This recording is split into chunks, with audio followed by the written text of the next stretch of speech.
Tras la aprobación del texto final del proyecto de reformas laborales, el Ejecutivo tendrá 30 días para pronunciarse sobre su sanción favorable u objeción parcial. ¿Los cambios incorporados en la iniciativa por parte de la Asamblea fueron consensuados con el Gobierno? Esta duda la vamos a despejar en nuestra entrevista de hoy. Virgilio Hernández, doctor en jurisprudencia, ex vicepresidente del Parlamento Latinoamericano, ex asambleísta constituyente de Montecristi, asambleísta de Pichincha por Alianza País, presidente de la Comisión de Régimen Económico. Asambleísta Hernández, bienvenido a los medios legislativos. Un gusto siempre. Finalmente, y como planteábamos en la presentación de esta entrevista, estos cambios que se fueron incorporados ya en el texto final de este proyecto de ley, ¿fueron consensuados con el Gobierno? ¿Cómo se derivó ya en estas modificaciones? Nosotros, como Movimiento País, buscamos actuar siempre en coherencia como proyecto político y, por lo tanto, se discute, se conversa con el Ejecutivo, aunque siempre queda la potestad constitucional de que el presidente de la República pueda revisar y pueda establecer, en este caso, un veto parcial. No hay que asustarse ni admirarse de los temas que están previstos en la propia norma constitucional, aunque creemos que este proyecto ha merecido bastante debate, discusión, tanto al interior del Legislativo como en la relación también con el Ejecutivo. Es cierto que ha merecido amplio debate durante todo este tiempo desde que el proyecto llegó aquí, pero uno de los temas que al menos causó sorpresa durante este segundo debate en la jornada de hoy tuvo que ver con esta incorporación de que, por ejemplo, los recursos que son administrados por el IES puedan pasar al BIES, según planteaba Fausto Cayambe, para que estos puedan generar mayor rentabilidad. ¿Dónde nace esta iniciativa?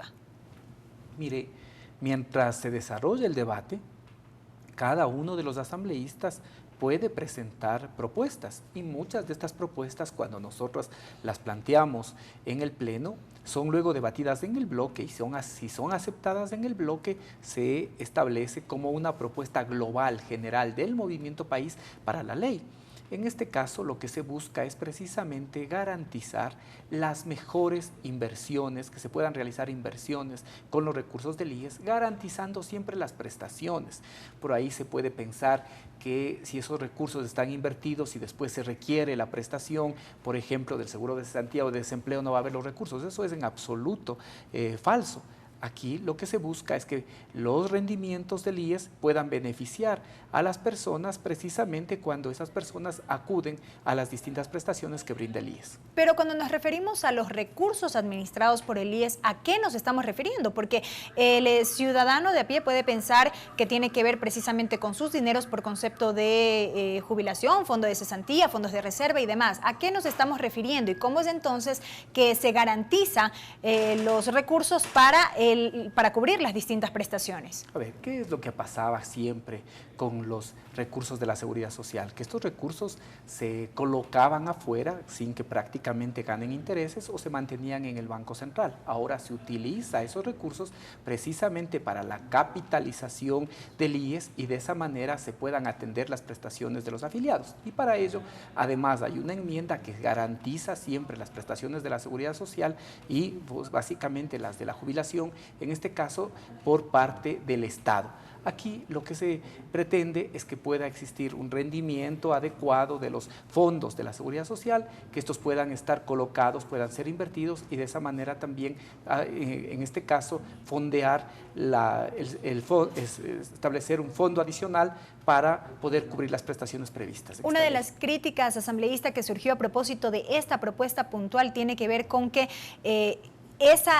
supuestamente, según han dicho sectores de oposición, era la trampa dentro de este proyecto de ley y que esto surgió de último momento. ¿Qué responder ante eso? Que los sectores de la oposición siempre están pensando, especulando y no aportan nunca con un criterio, nunca con una alternativa. En este momento el tema del desempleo es la primera preocupación de los ecuatorianos. El 35% de los ecuatorianos está preocupado por el tema del empleo. Con esta ley se dan pasos importantes. No puede ser lo ideal, no es seguramente la ley ideal, es una ley que responde al contexto. En este Ecuador, en estos meses hemos vivido los efectos de una crisis internacional muy fuertes. Los efectos para el Ecuador son fuertes. 7.000 millones de dólares dejaron de depositarse en el sistema bancario. No solo lo que se perjudicó el presupuesto el año anterior, sino que no se depositaron en el sistema financiero. Si no se deposita en el sistema financiero, significa que hay menos créditos. Si hay menos créditos, afecta a los emprendimientos. Si afecta a los emprendimientos, afecta al empleo. Por lo tanto, era necesario. Con esta ley, ¿qué se dice?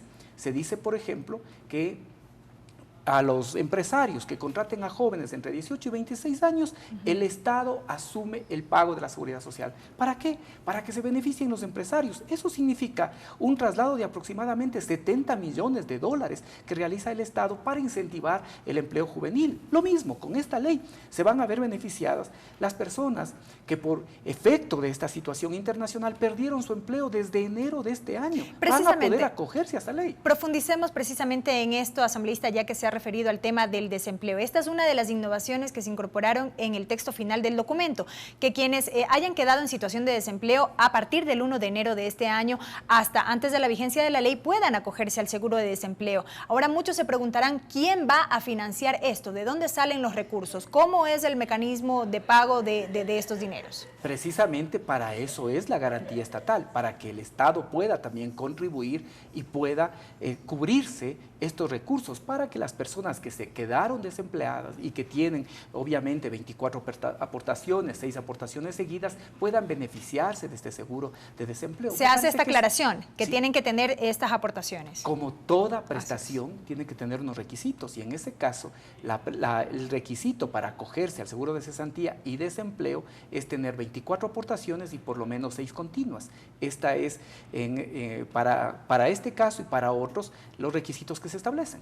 Pero, a ver, en esa parte del texto se señala que el Estado garantizará el pago, sobre todo en lo que tiene que ver con este 1% del aporte patronal. Muchos también se preguntan si el Estado está en capacidad de dar cobertura por este concepto. Mire, para nosotros es una prioridad en este momento el proteger el empleo, la generación de empleo, sobre todo para la juventud, y también el desarrollar este seguro que será de cesantía y desempleo. Estos son objetivos y en función de esos objetivos se establecen los recursos del Estado. Por ello, hay la garantía del Estado para que las personas que quedaron en el desempleo a partir del 1 de enero puedan acogerse a los beneficios de esta ley, siempre y cuando cumplan, obviamente, con los requisitos que en la propia ley se establecen. Y ahora, sobre estas dos opciones que usted ha señalado y que ya se pudo informar ampliamente, inclusive la víspera que se incorporó sobre la situación de desempleo, que se puedan acoger al fondo de cesantía acumulado o al seguro de desempleo, ¿cómo queda la iniciativa? A ver, la persona que queda en una situación de desempleo tiene dos alternativas. La una, acogerse a su fondo de cesantía y por lo tanto retirar el fondo de cesantía, o la segunda, acogerse al fondo de desempleo, que en este caso es mucho más beneficioso. Sobre todo, y esto es importante porque hay una incomprensión de lo que es la solidaridad, acogerse las personas que ganan menos. Esto es importante señalar. Una persona que gana la remuneración mensual unificada en los 2 años que en los 2 años que se requiere como requisito, va a tener en su fondo, en el fondo que es proveniente del 1%, aproximadamente $88. Pero si se queda en una situación de desempleo, va a recibir más de 1.200. Por lo tanto, lo que estamos haciendo es que se permite beneficios, sobre todo de las personas que menos ganan. Por esto es solidario. En este momento, lo más moderno que puede existir en la sociedad contemporánea es la solidaridad.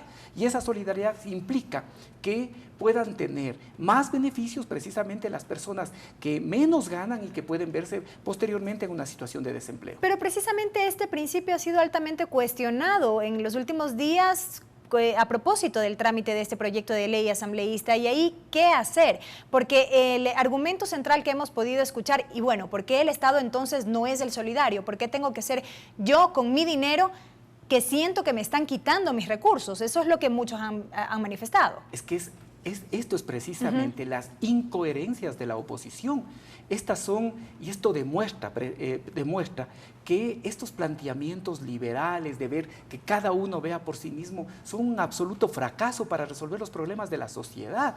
¿Cuál es la función de un Estado democrático? Permitir que las personas que menos posibilidades tienen sean protegidas por las normas, sean protegidas por las leyes, pueda establecerse solidaridad social. No hay posibilidad de ordenar el Estado ni la democracia si cada uno básicamente responde por sí mismo.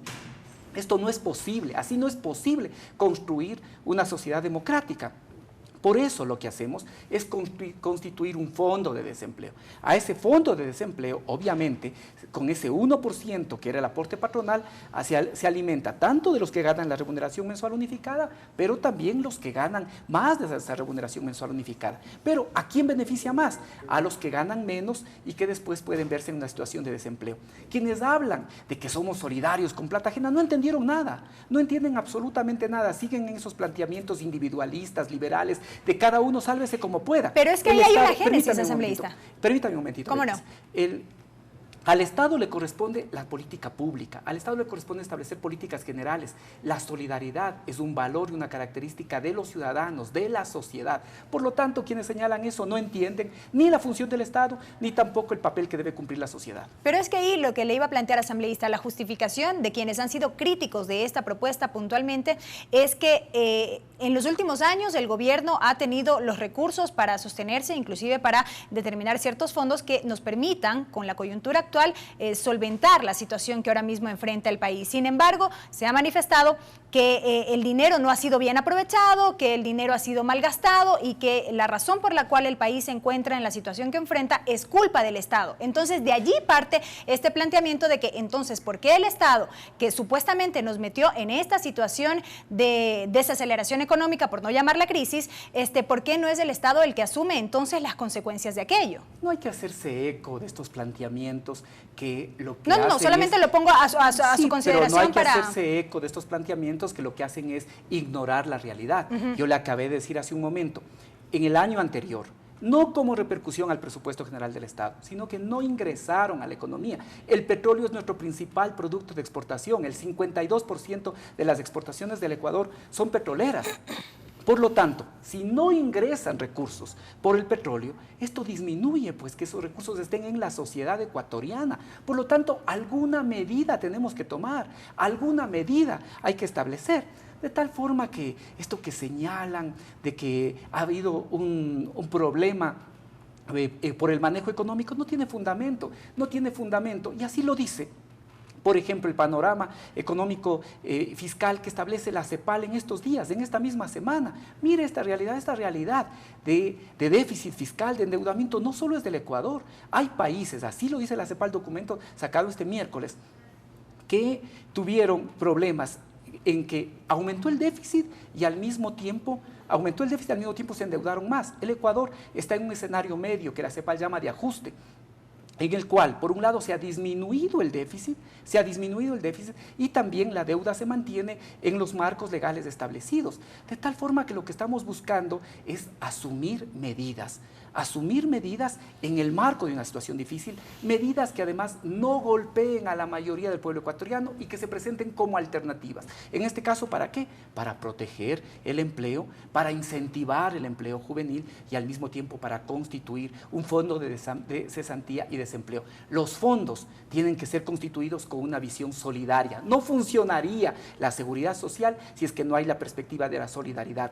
Todos los sistemas de seguridad, incluso los privados, se construyen con este criterio de solidaridad. Pero aquí hay liberales recalcitrantes, absolutamente individualistas, que piensan que frente a una situación de dificultad hay que aplicar la política de sálvese quien pueda. Nosotros no creemos así. Y además, eso contradice el principio de cualquier sociedad democrática, el principio del ordenamiento estatal, que lo que busca como un objetivo fundamental es la redistribución. Y cuando hablamos de redistribución, hablamos sobre todo de velar por las personas que menos recursos tienen y que menos posibilidades tienen en la sociedad. Ahora, queda claro este tema, asambleísta. Pasemos a lo que tiene que ver con la... que quede claro. Claro que sí. Pasemos a lo que tiene que ver con la licencia por maternidad y paternidad sin remuneración. Al respecto también hubo algunas modificaciones, sin embargo, quienes han criticado también este punto han dicho que este debate no era necesario. Ustedes, en cambio, se han ratificado en que ¿por qué no abrir este debate sobre este tema de algo que representa una ampliación de derechos? Han manifestado. Sí, mire, quizá no Quizá podríamos haber discutido también en otra reforma laboral, pero lo que se ha establecido es que pueda ser opcional, de manera opcional, que luego de que concluye la licencia que tienen las mujeres por maternidad, pueda acogerse a esta posibilidad de pedir 9 meses de licencia y luego de eso reintegrarse al trabajo. Se han establecido algunos recaudos para evitar que esto abra la puerta al desempleo. Sinceramente le digo, era también mi preocupación. Por eso, en el transcurso de los debates, tanto públicos como del movimiento, propuse que se establezca la figura del desempleo ineficaz, de tal forma que si una persona luego de la licencia regresa y es despedido, no cuente ese despido, sea nulo. Me parece que es una opción, es una probabilidad. Le vuelvo a decir, quizá no es lo ideal, quizá debemos todavía avanzar a otras medidas como las que recomienda la OMS, que se extienda el plazo de lactancia de 12 semanas a 18, quizá nos toca seguir pensando en cómo avanzar en este derecho para las madres y los padres, pero ahora es un paso, es una opción, es una posibilidad, es una probabilidad para las familias que puedan acogerse a este beneficio que ahora está planteado en la ley. Ahora, sin desmerecer evidentemente los otros beneficios que contempla este proyecto de ley en lo que tiene que ver con el impulso del empleo juvenil, así como también lo que tiene que ver con las pasantías. Asambleísta Hernández, me gustaría también aprovechar su presencia para hablar de lo que también tuvo lugar durante esta jornada. El primer debate del proyecto de ley para la prevención del delito de lavado de activos, una propuesta que ha sido tramitada por la comisión que usted preside, la Mesa de Régimen Económico. Hubo más o menos unas 10 intervenciones con interesantes aportes que se pudieron escuchar. ¿Cuál es la lectura que tenemos de este debate? A ver, esta es una ley importante. Esta ley básicamente lo que busca es trabajar en la prevención de todo lo que es el lavado de activos y el financiamiento de delitos. Ahora tuvo ocasión el primer debate. En el primer debate se plantearon propuestas desde el cambio de nombre. Hay algunos que consideran que debe ser financiamiento del terrorismo. Esto no consta en el informe que ustedes prepararon. Porque nosotros no estamos de acuerdo. Eso fue debatido por la comisión. Nosotros creemos que varios de los delitos pueden tener motivaciones económicas, no solo el terrorismo. Por lo tanto, sería absurdo restringir solo al terrorismo. Sin embargo, esto será de los temas que también tendremos que discutir, debatir en la comisión. Se plantearon otras propuestas como que, por ejemplo, debe mencionarse en la ley cuáles son los sujetos obligados a entregar información. Consideraremos eso. También la necesidad de precisar mejor los objetivos, precisar mejor cuál es el papel de la unidad de análisis financiero y económico. Todos estos temas serán revisados, todos estos temas tendremos que analizar, que evaluar, que mirar y ver aquellos que corresponden. Lo que buscamos es una mejor ley que sobre todo busque combatir esto que es el lavado de activos, que es el financiamiento de delitos y que además permita también cumplir con compromisos y con convenios internacionales. Si bien ustedes a través de este análisis que hicieron de este proyecto de ley fortalecieron particularmente a la unidad de análisis financiero y económico, que es como ahora se denominará, hubo planteamientos en el sentido de que esta demanda mayor autonomía e independencia. ¿Qué pasa allí? ¿Esto no se contempla en cierta medida en el texto del proyecto? No, más bien recordemos, ¿qué es lo que pasaba antes? Antes existía un consejo contra el lavado de activos. Ese consejo estaba presidido por el procurador. En las funciones que en este momento la Constitución le asigna al procurador, no está la de luchar contra el lavado de activos. Por lo tanto, lo que hacemos ahora es modificar completamente la institucionalidad. Por un lado, tendremos la Junta de Regulación Política Monetaria y Financiera, que establecerá las directrices, las políticas públicas de todo lo que tiene que ver con la prevención. Luego estará la UAFE, que es la unidad operativa, y esta está adscrita a la Presidencia de la República, pero tiene autonomía administrativa financiera, tiene capacidad coactiva. Y si es necesario aún pensar con qué podemos fortalecer a esta institución, estamos dispuestos. También han existido observaciones por escrito que, por ejemplo, no debe estar adscrita a la Presidencia, sino al Ministerio de Finanzas. Es una posibilidad.